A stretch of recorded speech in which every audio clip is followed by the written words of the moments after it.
Senate corporations. The first file for our consideration is, no, we're doing House bills. Oh, well, we don't have to spend too much time on this.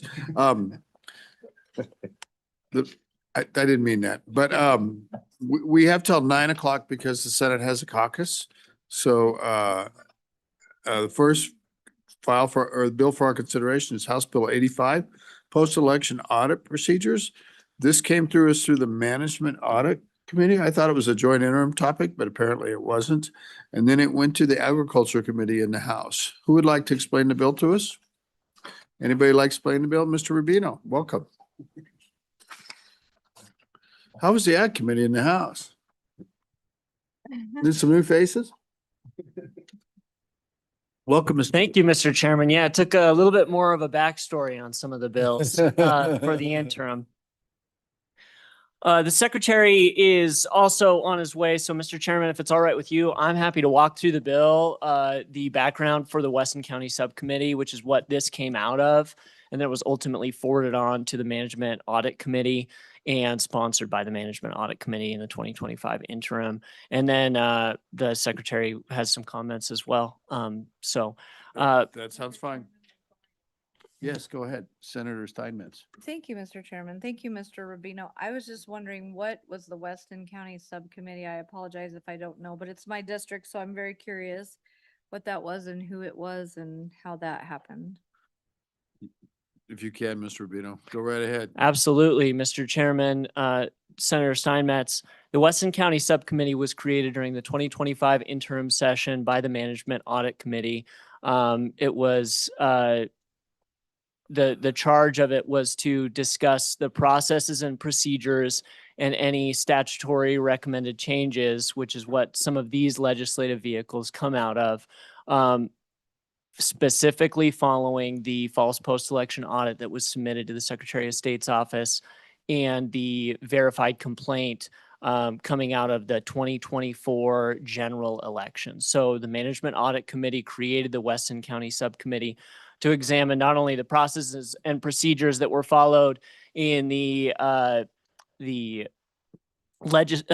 verified complaint that was filed, how that was reviewed, but also a larger discussion of the post-election audit procedures and different things like that. So two of those bills deal with that today. I believe that two of the other pieces of legislation are still before the House. And so those will come over to the Senate shortly. But I think there were 4 bills that came out of the Weston County Subcommittee, which was really just exercising oversight over the processes and procedures in that issue writ large. Thank you, Senator. Mr. Rubino, go ahead. We're short on time today. Yeah, so Mr. Chairman, getting to the first bill, I believe the first is House Bill 85, correct? Post-election audit procedures? Correct. So House Bill 85, there at the top of page 1 describes an overview, and this deals with the post-election audit procedures currently found within Wyoming Statute 22-6-130. The post-election ballot audit is essentially, as was discussed at length during the 2025 interim with the Weston County Subcommittee and the Management Audit Committee, a comparison between the cast vote record, or how the ballot was counted, and the ballot image that's performed on a statistically significant sample size of ballots following each election. And those procedures are currently set out. It was Senator Boner's bill that codified the post-election audit procedures in the 2023 legislative session. I believe that was Senate File 157, if I'm remembering correctly, or 57. But this adds new language and new sections to Wyoming Statute 22-6-130 in subsection B of 22-6-130, going on to page 2, specifying that minutes shall be taken of the audit, and then adding really a new subsection C, which is the meat of the bill, which requires that the clerk notify political party representatives for each political party and not less than 2 electors in the county who shall be representatives of different political parties shall be present during the audit procedures. Going down on page 2, line 18, stating that each person present to observe the audit under the subsection shall take an oath for election officials as provided in Wyoming Statute 22-8-115. And if I can speak, Mr. Chairman, briefly to the engrossed version, the original introduced version had a statutory reference to 21-8-115, 22-8-115 is the oath that election judges take. And that was an error. Yeah, so it was just a cleanup for that statutory reference. And then moving on, after the political party representatives, the top of page 3 specifies that representatives who are present and have an opportunity to be present have a certain period of time to register any observed errors or other objections to the audit with the county clerk. And then those are provided to the state canvassing board when the post-election audit procedures are submitted to the Secretary of State's office prior to the state canvassing board. It specifies that the act is effective July 1st, 2026. Mr. Chairman, when we discussed this before the Ag Committee, my recollection is that the clerks were certainly supportive of this. I think it's codifying a lot of practices that some counties are already implementing, but it's putting those in place in statute. And it's just increasing record keeping, transparency, and ability for public participation and party participation within the post-election audit process. All right, questions for Mr. Rubino? Not seeing any. Let's hear from the clerks.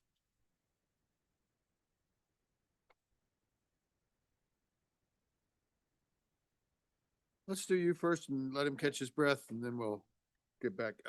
Mr. Secretary, Mr. Rubino just concluded talking to us, and he can fill you in, and you're welcome to jump in after the clerks. Ms. Langford. Good morning, Mr. Chairman and committee members. I'm Mary Langford, and I have the honor of representing the county clerks of the state of Wyoming.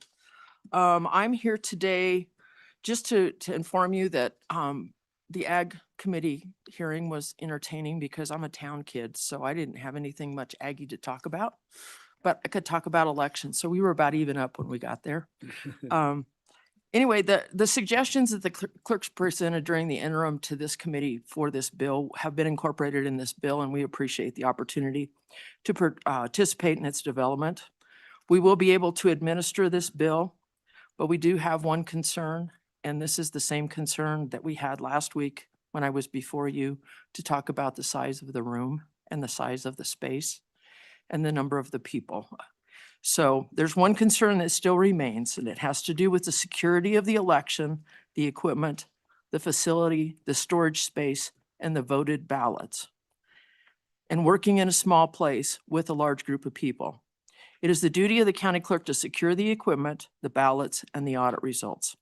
The clerks plan to accommodate the party representatives as best they can and want to assure you that they will do their best, but it is the clerk's duty to secure the equipment. And that means that it can't be moved to a larger space to accommodate a crowd of representatives. The ballots are secret and need to be secured and protected. And this will be done to try to provide the transparency and as well as to preserve the integrity of the election. And we are concerned about this. The discussion we had last week was pre-election testing and sealing of equipment. This is now post-election voted ballots, equipment, and security of all of that, as well as securing the election. So that's our concern. I don't know how far we want to really get into that, if we want to try to do something to accommodate more, we did that with the other bill. We kind of got it fixed to kind of designate how many people, but this could very well be an issue. It may not be an issue. I know a lot of times on these deals, people don't really show up for them if they're satisfied, but if they aren't satisfied, they'll show up. So with that, I am happy to stand for any questions, and I really thank you for the opportunity, and plus to the committee that allowed our suggestions during the interim. Thank you very much, Ms. Langford. Questions for Ms. Langford? Senator Landon. Thank you, Mr. Chairman. So, thanks, Ms. Langford. I'm trying to get an idea of what this audit would look like. Is it a rerun of several ballots through the voting machine? Is it a bunch of your staffers hand counting some things? I guess what are we trying to accomplish, and how would this audit work? It just seems like one more thing. It's actually Ms. auditing, Langford? it's, Mr. Chairman, Senator Landon, it's not hand counting, it is auditing the ballots. And it's, they run the cast vote record, compare the cast vote record to the ballots that they run through the machine. And we've done the process. It's not new process for us. We've been doing it. But it does take time and it does take space. And, you know, with this, we were able to, you know, take party representatives or whatever, but now we've got some designated people that are in the room that we need to accommodate and that type of thing. And it's open to the public. Mr. Chairman, thank you. I really didn't know. I've never been down on a post audit before, so I just really didn't know what that looked like or what you'd be up to Yeah. if it's really going to tell us what we need to have. And so thank you. Well, Mr. Chairman, Mr. Senator Langford. Lennon, it's a fairly new thing. They've only been doing it for a couple of election cycles. So So can you go in detail how it works now? And you said it cast, you mean ballots that are cast, or do you mean cast as an acronym? Help me out. What exactly happens now? And there's a what would this cast bill vote do? record. That's a piece of paper? Yeah, boy, I'm really short on information for you in this case. You really need a clerk to tell That's, you this. we need a clerk that's been a clerk right now. We need a clerk that's been a clerk right now. This Yeah. is out of my line of expertise. I don't know if. But, Yeah, yeah, if you guys okay, can help. I promise we're getting to you. So fair enough. This is something that's happening now, right? And then this puts more framework on something that's happening now. And when does this happen? Does this happen before the canvassing board, after the canvassing board? Ms. Langford? Mr. Chairman, when it happens is during usually they do it maybe with their canvas Okay, during that time, but they want to get it done at the time before they certify. So they may do it as part of their canvas. They may do it separate from that. But it's all within that time before certification, which is Friday after Tuesday. and then anybody else, please jump in. Just, why did this come to us the way that it did? Was it suggested as an interim topic and the corporations didn't take it up? Did corporations not do election bills this interim? I don't remember. Mr. Chairman, I believe this was part of the Weston County situation. Uh-huh. But one of the things that this does codify is the fact that you will have minutes for your meeting and they will be public record. And that requires that. In the past, that's probably informally happened or maybe formally happening, but it's been at everybody's choice. The other thing was that the public was never really notified of when this was happening. So the public now knows when this audit is done and they're able to attend, and as well as the party representatives, candidate representatives. Just one final, so would it be fair to say that this happens now, but it's sort of part of the canvassing board activities and that part? And but people do know the canvassing board is an open process, right? Yes, Mr. Chairman, it is. The canvassing board is a public meeting. And their conclusions are a public process, right? Yes, that's correct, Mr. Chairman. So this, if the post-election audit is part of the canvassing board, it is kind of public already, Mhm. would you say? Yes, Mr. Chairman. All right, thank you. Senator Boner. So yeah, I refresh my memory on the timeline because this wasn't a bill that we had about 3 years ago that I put together along with the clerks, along with the secretary. And it seems like the deadline is the state canvassing board, not the county canvassing board. And I'm assuming that's because we wanted, if I remember the discussion correctly, we want to have a statistically significant sample, but we also want to get it done quickly enough that, you know, if there's a problem, then we could actually do something about it. But that deadline was the state canvassing board, not the County county. canvas. And so I'm wondering, when you're talking about a public process, are you talking about the state certification or the county? Ms. Langford? Mr. Chairman, Senator Boner, you're correct. I'm sorry, I misstated that, but yeah, it's required to be done by the following Wednesday. So elections on Tuesday, the county's certified by Friday. State canvassing board meets on Wednesday, following Wednesday. Okay, Mr. Chairman. Senator Steinmetz. Thank you, Mr. Chairman. I was wondering, Ms. Langford, if I was just looking up the amendment we did on the last bill. And it says at the county clerk's discretion, not less than 3 members of the public, but not more than the number that will be ensure the orderly testing of the machines. Could we do some similar language to that to help this bill out to where it might work for you? Ms. Langford?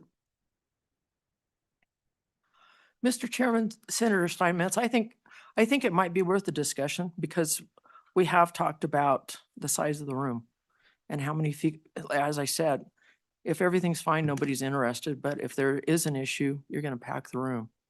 And the greatest concern here is that you have voted ballots and as compared to machines that you're sealing. And you have chain of custody. It isn't like you're going to load up and go to the gym. You have to stay within your space that you have. And some of those spaces are basements. Sometimes they're small rooms. Think of your courthouse. Fremont County's election space is pretty small. All right. Anybody else? Senator Boner? So since we're talking about voted ballots, are we concerned about potentially the secrecy of the ballot too? I know that nobody's name's on there, but I mean, would there be any of those sorts of concerns in addition to the security concerns you mentioned? Ms. Langford? Mr. Chairman, Senator Boner, I don't believe so. And I think that we kind of tied that up with requiring everybody there to have signed an oath. Because if there is anything that does come out, then you've got a vehicle to be able to pursue that. Thank you. Anybody else? Let's get Mr. Secretary back. How you doing today, sir? Great. So I think Mr. Rubino did a great job of overalling, so. He does a great job. Thank you, Mr. Chairman, and stand in support of this bill, House Bill 85. As was mentioned earlier, and there were some questions during the clerk's portion, this was part of the management audit subcommittee regarding the Weston County experience. Weston County had an error in the alignment of their ballots, and then after the election submitted a post-election audit. And the post-election audit is a comparison of what is called the ballot image. So it's an image of a selection of the ballots with the cast vote record, which means how the ballot is cast. So you match the ballot image with how the record claims that it cast the ballot. And you do that over a certain selection of ballots. That's what the post-election audit is, a comparison of the ballot image with a statement of how the ballot was cast. And you compare that across a certain number of ballots that is done off a formula. In Weston County, it was 75 ballots. And 21 of those 75 ballots had errors that were not reported to our office. And so 21 of 75, the errors were not found. And that was the big issue in Weston County. The alignment issue was, I believe, just an error. Not a great error, but an error. But when you have this check, which is built into statute, where almost a third of the ballots checked, you have an image and you can't properly compare it to a word, that's a problem. And so this subcommittee, in addition to examining the actions of the Weston County Clerk, went through and thought about statutory changes which would beef up this process, because one of the questions we had is how on earth this could happen and what are some protections on this process which would stop it from occurring in the future. One of those is having witnesses and other members of the public there to be able to witness the process. And that's the meat of what this bill does. It provides an ability for members of the public under certain situations to be able to view this post-election audit. And that's very, very important in our mind, because that's one of the questions is what on earth happened. And here you would have some witnesses that would be able to provide some verification, speak up if something is happening that shouldn't be happening, et cetera, et cetera. It's kind of a trust but verify notion from our president from the 1980s, President Reagan. So I stand in strong support of this bill. It's really important that we beef up this statute. As was talked about, this was a statute that came in place in 2023. It was pretty bare bones.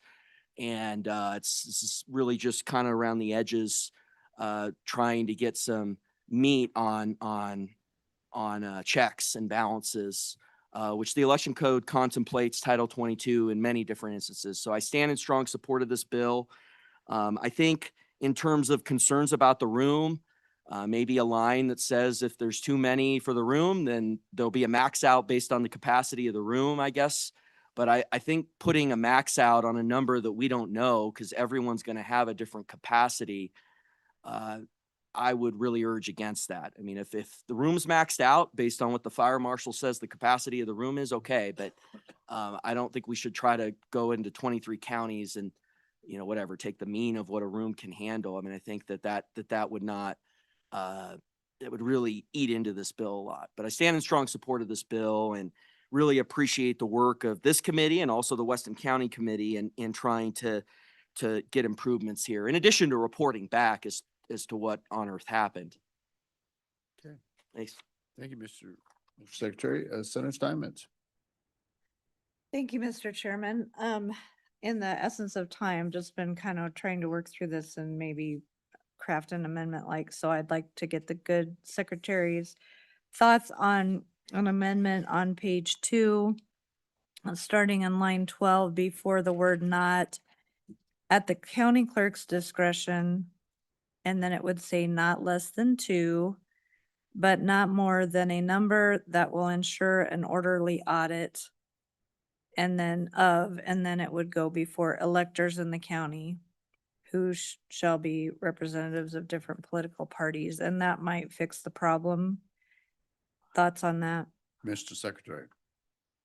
Mr. Chairman, Senator, I think that's fine. I'm not a huge fan of the first clause, the discretion clause. It's like, well, does that extend to the entire sentence or just the first section? I think that it's obvious that they're administering that section of the code. But I think, that's fine, orderliness. And I would also prefer capacity a little bit. As I think about this a little bit, immediate reactions, I'd rather go down around a range of capacity rather than doing discretion. Cause I think the fire marshal, will have a capacity on a room, and they're in the building, presumably if they're doing it in the county courthouse, and you can have a communication with them. But so I'd prefer to go down the route of capacity, but orderliness is a very subjective term, and I think capacity is more along the lines of something that gives us an objective measure.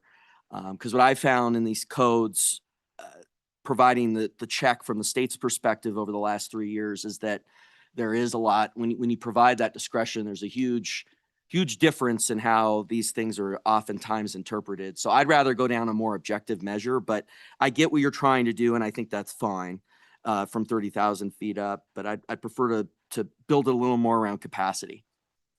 So just on that point, and there is no motion on the table, we have public comment. The fire marshal rules are basically based on the square footage of a room. So there's an occupancy rating divided by the square feet divided by the number of people that can meet a certain occupancy. And so that that gives kind of an overall max. But I can see the clerks not wanting people right up against the machines or touching the machines or messing with the machines. So I'm not sure capacity is the right way. I'm saying this because I want you guys to think about it as we move forward. Any other questions for the secretary? So a little bit more on the post-election audit. So to be clear, that audit should have revealed, if the clerk was diligent in her job, that there were errors. Just so I understand it correctly, this would have caught it if she was doing her job. And since she didn't, that was one of the main bases for the complaint that is going to potentially remove her from office. Is that correct, Mr. Secretary? Mr. Secretary. Thank you, Mr. Chairman, Senator. In the context of the Weston County experience, yes, the post-election audit was a check that was built over time, and also with your bill in 2023 that should have provided color on what happened. You know, when we first saw the anomaly on election night, we all turned to each other at 1 a.m. on Wednesday morning and said, well, we got the post-election audit and that should catch some of these things. And then it came back a little bit later that day, and it said there were no errors, and that was very troubling. But yes, that examination of the ballot image versus how the ballot was cast should have caught those. You know, and the question is, well, is it statistically significant, the size of the error? In the case of Weston County, it was, because it ended up that there were 21 of the 75 ballots that had errors on them that were part of the sample that were randomly sent over. So yes, in answer to that question, yes, it should have caught it. And that became the source of, you know, when the governor came back in June, or whatever it was, and said that he wasn't going to do anything regarding removal, I really felt reading his letter that there was a misunderstanding from the governor's office on what on earth happened. So I really made it a mission through the investigatory subcommittee, through other avenues, to try to explain out there what actually happened, because the media was not really clear on it. It was very frustrating to me. And the eureka moment, I think, for the media was at the Weston County Subcommittee meeting in Casper in September. I think then they finally clicked on how serious this was. It is very serious. And from there, I think people started to understand it, and the media started to understand it. And I think we got a result around justice. I mean, I personally think it is, you know, entering the last year of my term, I think one of the greatest moments from our administration was the diligence we provided in providing that check when we knew, or we felt, that this anomaly was real, even though we had a clerk coming back and saying that there's nothing to see here, that we had the diligence over a period of 16 months to say that the truth needs to come out. And when you look at Title 22, the election code, that's the role that the secretary is supposed to provide in the election setting. There's supposed to be a check and balance on the clerks, because the code is built on attestation from the clerks, attestations and statements to our office. And when you have a situation where those statements are not correct, the whole system falls apart. The whole system of the election breaks down. So I'm really proud of our work on this, and I think it's really important. Thank you. Thank you, Ms. Secretary. I have great hopes to get to public testimony on this and take up the other bills. So if there are no other questions for the secretary, let's hear from public comment, please. Mr. Moline, and please fill out the chairs. We have a caucus at 9 o'clock. I'm just letting you know that.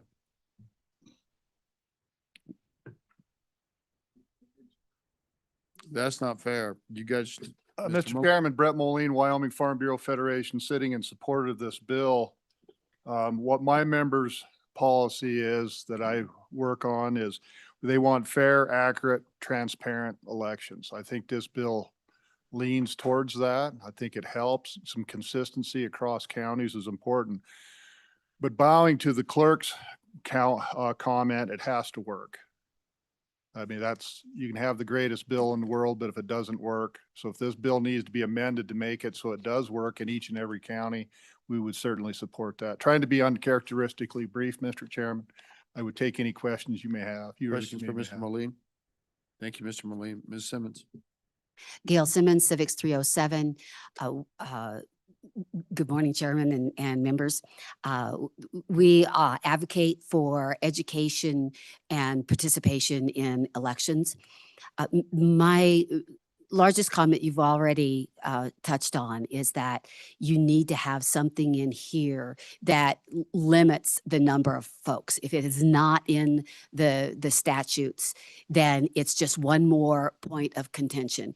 And I do believe that the fire marshals and the official way in which we set room capacity should be included in the language in some way, because that provides the clerks with the capability of saying this is what it is and why, and gives fair notice to the public on what that limit will be. So it needs to be clearly laid out and clearly based on something that is official. And I think the fire marshal and the carrying capacity of a room is the right way. And I stand for questions.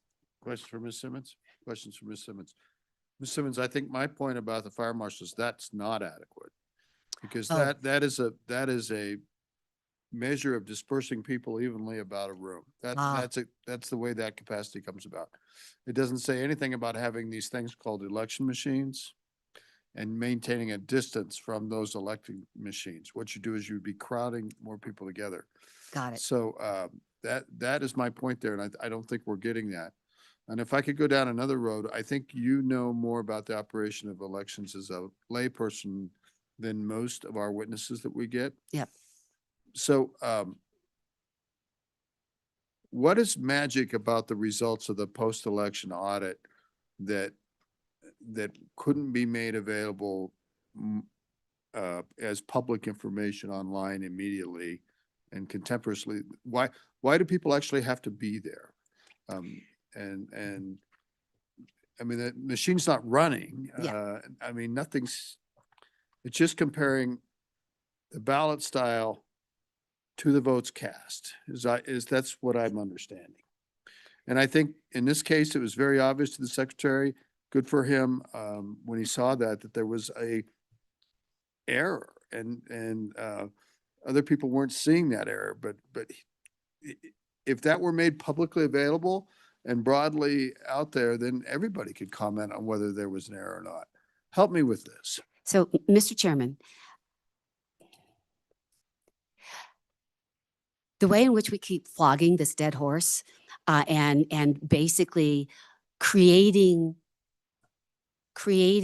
bills and statutes and processes and restrictions and further complications without looking at the underlying cause.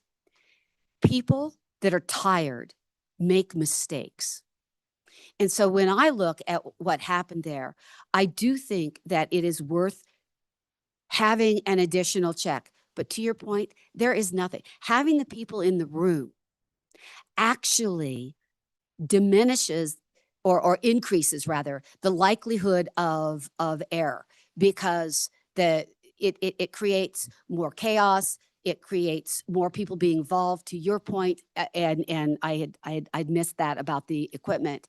When you create that atmosphere where what is really needed is quiet and the ability to concentrate and time. Trying to do an audit in the middle of the night after a long day is just asking for errors. So I agree that there is a need to complete an audit, but do so in a way that is managed well. And then to your point, make that widely known. I understand that the other clerks saw it immediately as well and were trying to call in. So it wasn't just the Secretary of State's office. It was pretty obvious that, and I was looking at the results and I said, there's a problem in Weston. I was sitting in Sheridan County because there was no way there was that many undervotes.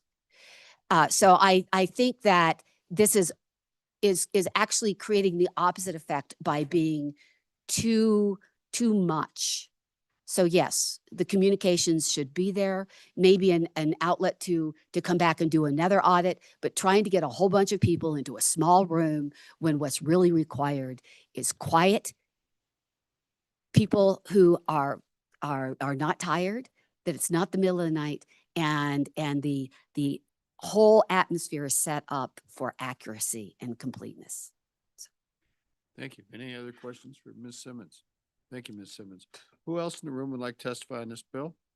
Who else in the room? Not seeing anybody. Anybody online on this bill? No, Mr. Chairman. Okay, committee, you've heard the testimony. What is your pleasure? Welcome back, Senator Dockstader. I know you've had a busy morning. What is your pleasure? Got a motion by Steinmetz. Discussion. Mr. Chairman, I have that amendment that I proposed earlier. Okay, go ahead. On page 2, line 12, and if we need to massage this later on the floor, we can, but for the sake of time, before the word not, at the county clerk's discretion, and then it will read not less than 2, which is existing language. And then add new language, but not more than a number that will ensure an orderly audit. Electors in the county, who shall be representatives of different political parties shall be present during the audit. So that might be a little bit clunky. Maybe our LSO can massage it a little bit, but that's my idea, is to conform it to the other bill we went through about allowing the public into the room, and we put some parameters there and gave some discretion to the county clerks as far as how many people they can actually have in a room and still secure the machines and the ballots. Okay, thank you, Ms. Senator Steinmetz. I think that's a good addition. What I might ask is it clear to everyone that independent people can be in this room? Because I don't think independent people are representatives of a party. That's not a party under our law. So the other bill that we had talked about members of the public. So, and I don't know how we reconcile that, but it seems to fit a little bit with your concept. I don't mean to hijack it. Could we have comment on that latter point, and then we'll go back to Senator Steinmetz, any thoughts? Mr. Chairman, when I was reading through this too, I noticed that as well, but I wasn't sure. I mean, everyone that's voted as an elector of the county, they're just saying 2 have to be different political parties. I do think it's a little bit unclear, and Yeah. maybe that's something we could work on Separately. However, I know what you mean, because in studying it, I too had the same question. Okay, well, let's deal with your amendment first. Would anybody like it repeated? Got it? All those in any discussion? All those in favor signify by saying aye. Aye. With regards to the second thing, I'm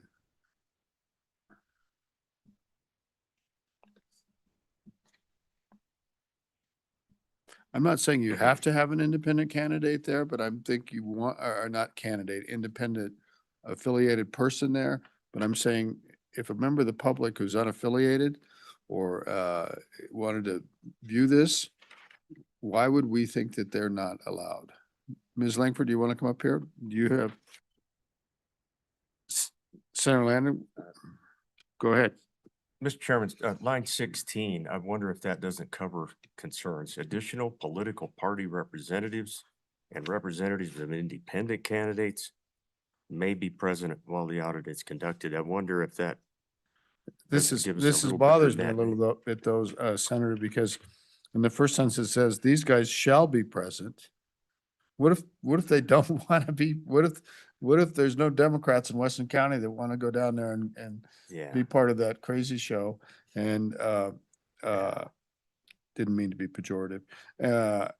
So you have a shell for major parties. That means you got to have, maybe you fly all around the state, all these people to. Yeah, I see what you mean. And then you've got a May on the other one. So yeah, it's odd. I don't know who's going to be there.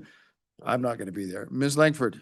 Mr. Chairman, my suggestion was the same as Senator Landon's on line 16. Yeah. It refers to the independent candidates.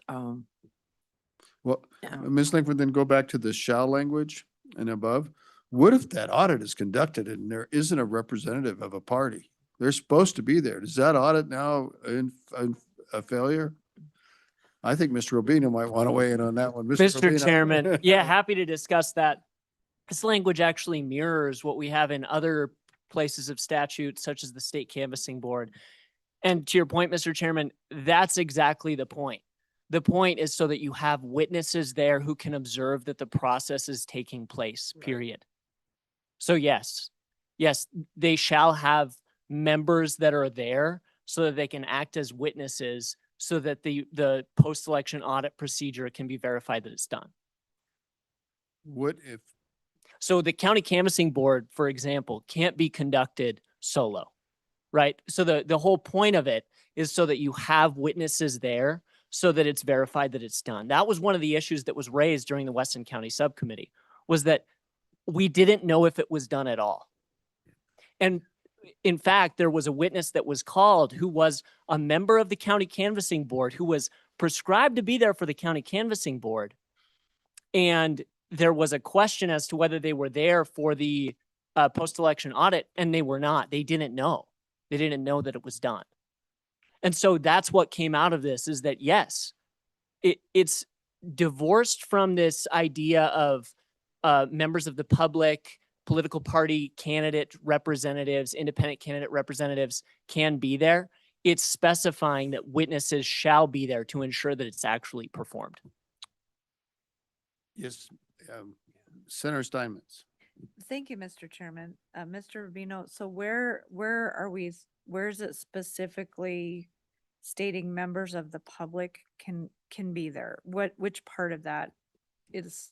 Mr. specific to Chairman, that? that's Mr. Rubino. Mr. Chairman, that's my point, is I'm trying to divorce the conversation of, I think they're two different pieces of conversation. You're allowing different members of independent candidates to be there if they want to, additional representatives to be there. But the statutory change was mandating that witnesses shall be there, that it represent at least two parties. Follow up. You bet. So do you want members of the public there at this process or not? Mr. Rubino. Mr. Chairman, Senator Steinmetz, yes, I think that would definitely be an improvement. I think that what I wanted to discuss is the idea that it would somehow be difficult to have electors there. That was the impetus behind the bill, was that people would be there, and that, yes, the shall language was definitely intentional, discussed at length during the management audit Weston County Subcommittee. Happy to hear any suggestions about allowing additional members of the public there. In the Secretary of State's rules on the voting machine system test, which was a bill that you heard either last week or the week before, they do specify that additional members of the public may be there. So Senator Bonner. Yeah, thank you, Mr. Chairman. I'm wondering on lines 16 and 17, if we just strike political party representatives and representatives of independent candidates and insert members of the public. Because it seems even that, independent candidates, does that include nonpartisan races? So if you're a city council or a school board candidate, technically that's not it's completely, when I hear independent candidates, I think like an independent candidate for a partisan office. And so I just wonder if it would be a little bit simpler if we just did that. So Senator Bonner, doesn't that get us down our little deal the other day between Senator Steinmetz and myself on that one amendment? Whether their party representatives are actually guaranteed a seat at the table or not? Senator Steinmetz? Maybe a friendly, I thought maybe we should put it on line 17, take out and on line, at the end of line 16. And then after independent candidates, put and members of the public may be present. Timeout for housekeeping. We will not be taking up House Bill 86 today. We'll hear it on Monday. So if you're here just for that, you can go get a cup of coffee. Senator Landon. So just one more point of a little bit of a head scratch for me and a concern for the clerks. if nobody's available for this, obviously this is a shall, so we've got to go find people. We got to make sure that we have somebody there. Any concerns? Could the election be Committee invalid? Yeah, any concerns that the clerk, is going to be, it's going to be a question as to who was appointed now. See, we're going to go appoint people and then somebody's going to say, well, you appointed Senator Case and he shouldn't have been there. He's a doofus. So I just wonder how that's going to work too. But anyway, we've got a little work to do, in my mind. And so, but, and I don't. can I ask a general question? This audit could be done anytime, right? I mean, technically, in a technical sense. Mr. I realize the elections, you got to report the results and all that, but it doesn't have to be done at 5 o'clock, doesn't have to be done at 8 o'clock. It could be done anytime in a period, and it could be repeated, couldn't it? Couldn't it be repeated? The results aren't going to change if you were to do it again. Look at the cast votes versus the ballot style. Yeah.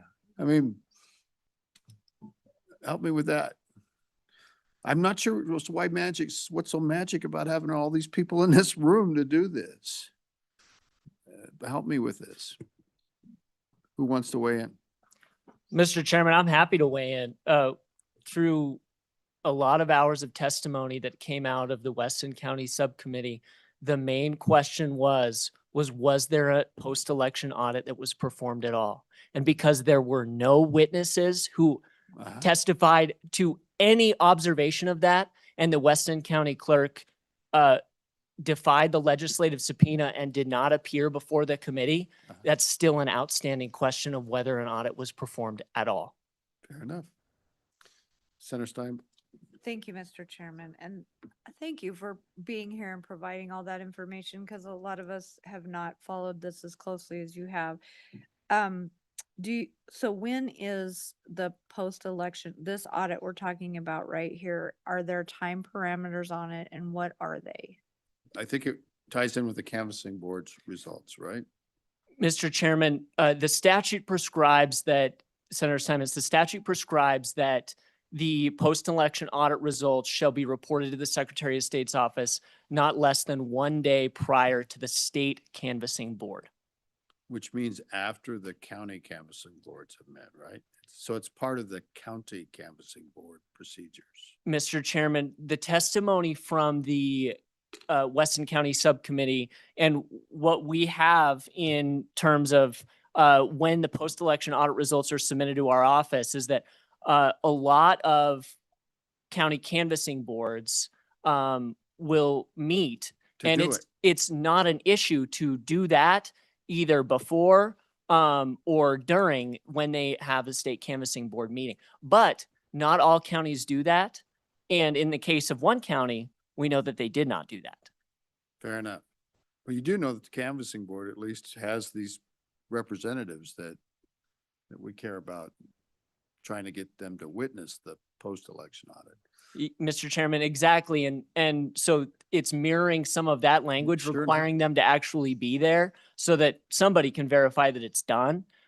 Yeah, was the intent of the committee. Gotcha. Any other questions? One last follow-up. Go Mr. right ahead. Chairman. Just because Ms. Simmons made it sound like these are people that have to stay up until the wee hours of the morning on the night of the election and do this. And so there is a time frame. It's not in the middle of the night that night. That's all I'm getting at. Mr. Chairman, Senator Simons, you're right. That was an inaccurate statement. There is a prescribed period, and there is no county that submits it on the night of the election. That That'd be a is, bad idea. Thank you for that. Okay. Ms. Simmons, you've been mentioned. I'll let you get unmentioned if you want. Ms. Simmons. Mr. Chairman, if that's the biggest mistake I make all day, I'm in good shape. I do have one idea on lines 13 and 14 on that second page where it says who shall be representatives of different political parties. I think that you would solve that conundrum if you said who shall be of different political affiliations. So they're not representing that way. It covers the unaffiliated libertarian, whatever, you've got two separate affiliations rather than two separate parties. Can you give it to us in our proper form, like? Yeah, your so memo? line 13, after who shall be, strike representatives of different political parties and insert of different political affiliation. Okay. And then would you leave the language shall be present? I mean, everybody, Yeah, I think that's fine. okay, That way it meets the, I understand. Mr. Chair. All right. Would anybody like to offer that amendment? So moved. Got a motion by Senator Simmons. Oh, I'm sorry, Senator Landon. Any discussion? All those in favor say aye. Back on the bill. Anything else on the bill? Okay, I'm sorry about that. Senator Steinmetz? Okay, anybody else know? Apologize for that. Thank you for grabbing me. Back on the bill. Mr. Chairman, did we finish with, Senator Steinmetz's, proposed amendment? And I think so. did we want to do that? I don't think we ever took a vote on anything, did we? Mr. Chairman, I think Senator Boner and I had been kind of bantering about some language about the members of the public, where we wanted to put that before we jumped into the other discussion. You think it worked out though, don't you? Well, we didn't vote on it. Recall us back and get us on track, please. Well, okay, Mr. Chairman, we were talking about adding members of the public. Senator Boner, were you all right with line 17, adding a comma and saying, and members of the public, and striking the word and at the end of line 16, and that would open it up to members of the Yes, I public? think that's good. Then I would move that amendment. Okay, repeat it again. On line 17, after independent candidates, insert and members of the public. On line 16, strike the word and at the end of the line and add a comma. Gotcha. Anything else? That's all for me, Mr. Chairman. I think that works. Discussion? Sorry about this. I'm kind of discombobulated today. All those in favor of the amendment signify by saying aye. Any opposed? Okay. Back on the bill.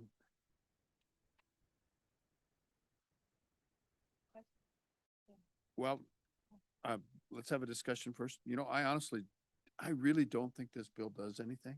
I don't think it does. I'm having a hard time understanding how this solves any problem. I think it gets at a political situation in Weston County, but the truth was anybody that looked at those results knew there was a problem. The problem ended up not affecting the election. Yes, some people tried to pretend like there wasn't a problem perhaps, or think the problem wasn't of significance, but it all worked out. And it's worked out for a long time. So I don't think I can support this bill, and I just wanted to say that. Senator Boner. Thank you, Mr. Chairman. Yeah, I think this is a good addition to our existing statutes. I'd point out that I'm glad that we did run the bill that we did 3 years ago. I think that that's the basis, it seems like, the legal Sure enough. basis for the complaint, and it really helped flush out what seems to be an extraordinary negligence on the part of the Weston County Clerk in this circumstance. So I think that this helps make the process more clear, and hopefully, prevents some of the challenges that we saw in this county. And if we can do that and hopefully avoid this sort of investigation drawn out that it may result in that clerk losing her office, I think this would be a good preventative measure. Thank you, Senator Boner. Senator Steinmetz. Thank you, Mr. Chairman. I will support this bill. I'm not sure how I'm on the next one, because that one is the one that's of question to me. But I think we've gotten this bill to where it's in good shape and I can support it. Okay. Anything else? Let's call the roll. Mr. Chairman, this is a roll call vote on House Bill 85. Senator Boner. Aye. Senator Dockstader. Aye. That was an aye. Senator Landon. Aye. Senator Steinmetz. Aye. Chairman Case. No. Mr. Chairman, that's 4 aye, 1 no. Okay, so everybody, that bill has passed the committee. Who wants to carry it on the floor? Maybe we can get somebody from the Management Audit Committee to do it. Well, I think we should give them the opportunity first, but you talk to them, and if you end up carrying it, that's great. I'll certainly make a positive motion and yield to whoever. And you'll handle the amendment too, would be the plan? Okay. We will pick up the other bill on Monday. We may have something else to add to that list by noon today. If we don't get anything by noon today, we'll just go with that bill on Monday. Fair enough? Thank you, everybody. Am I wrong on that? The caucus at 9?